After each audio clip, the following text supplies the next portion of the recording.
Mandy Lender is a law of attraction practitioner. A law of attraction practitioner. What that is. He searches the Holy Bible for clues of the law of attraction. Mandy will speak tonight on the lessons learned from the book of Job that are in alignment with the law of attraction. His speech title this evening, Job's Comeback from Adversity to Great Fortunes. Please welcome Mandy to the front.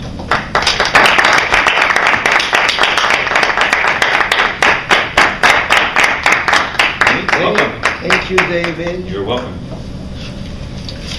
Thank you, fellow Toastmasters. It's a pleasure to undergo an autopsy alive. Thank you. Once upon a time, there was a name, and the name was Job, and the man behind the name lived in the land of Oz, which is somewhere in Arabia. And Job was a unique man. He was rich. His household is said to have been the greatest in the East. Job owned 7,000 sheep, 3,000 camels, which is now the Hummer of present day. He owned 500 oxen, which are the tractors of the present day, and 500 she-donkeys. Those are lady asses. And he was blessed with 7 sons and 3 daughters. And all of them were married. They have their own households. And every night they feasted in a different son's house. But Job had a little fear, more than a little fear. He was afraid that while they feast, they might curse God. So he, after every feast, every night, said a prayer to God, requested forgiveness, burned incense, and hoped that they did not do anything offensive to God. And the years went by, and Job was one day being informed that looters from the land of Sheba came and stole his camels. And while that informer comes in and breaking news, another runner comes in and says that there is fire, and the fire consumed all his sheep. And as this one speaks, another one comes in and tells Job, you know, there was a desert storm out there in Arabia, and all the houses of your children were demolished, fell in the storm, and all your sons and daughters died in the storm, big tornado. Job tore his clothing, shaved his head, and said, naked I came out from my mother's womb, and naked I'll go back there. Now there's a backstage. God had to do something with Satan. That's all theological. That's not even the point. The point is that Job did not curse God.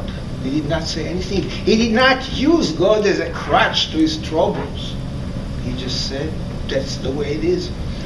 So then another conspiracy went against him, and he was hit with a skin disease, sore boils that are very scratchy, some kind of an eczematous dermatitis.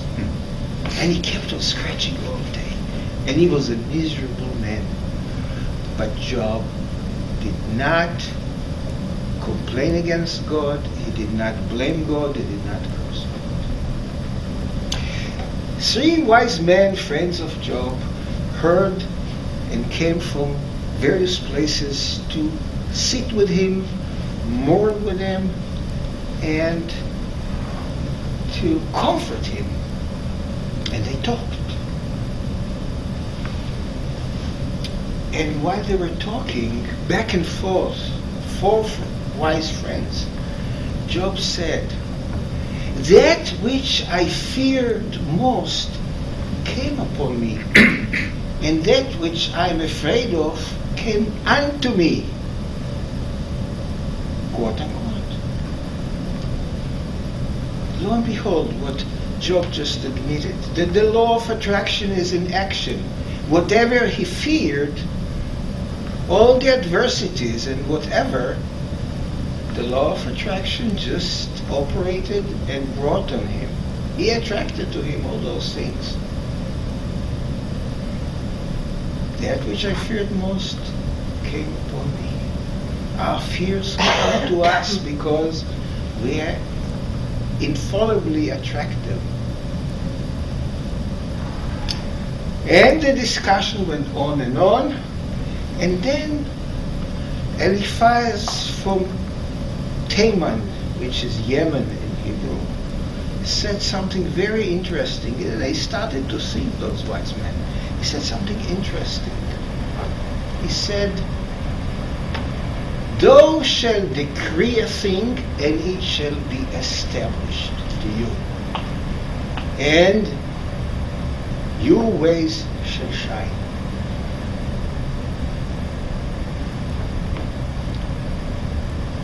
You have to say what you want. You have to decide upon your fortunes.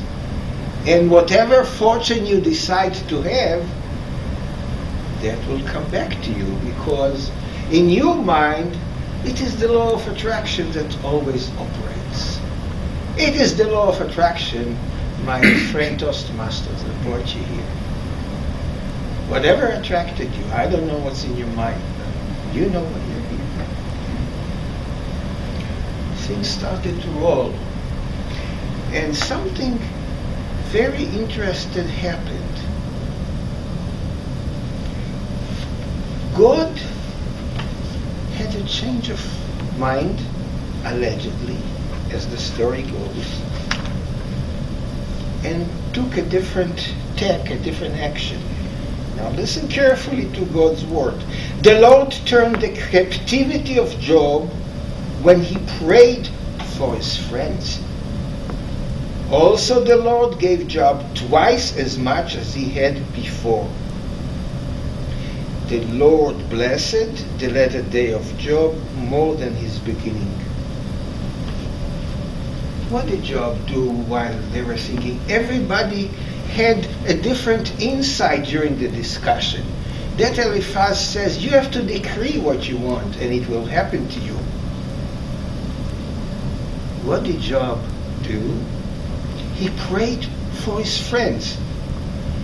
He was not complaining about his eczematous itching dermatitis. He prayed for his friends.